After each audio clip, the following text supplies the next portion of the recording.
কাটবো, একটা লেবু নিয়ে আসো। বিসমিল্লাহ। এই যে দেখেন আজকে বিরিয়ানি পাক করছি, কত সুন্দর হয়েছে বিরিয়ানিটা, মাশাআল্লাহ।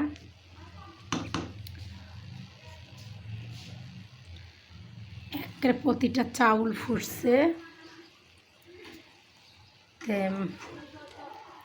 আজকের ইফতারি হচ্ছে বিরিয়ানি দিয়ে।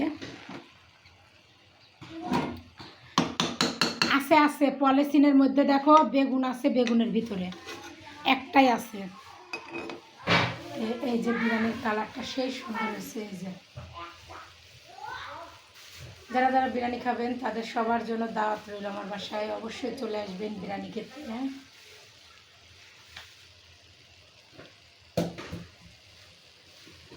বিরিয়ানি ইফতারের জন্য তৈরি করলাম আজকে ব্রয়লারের মুরগি দিয়ে।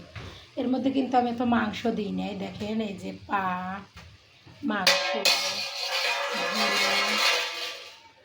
গিলা, তারপরে মানে সব রকমের চামড়ি সব কিছু দিয়ে ধুয়ে দিয়েছিলাম, সেটা দিয়ে আজকে বিরিয়ানি পাক করছি।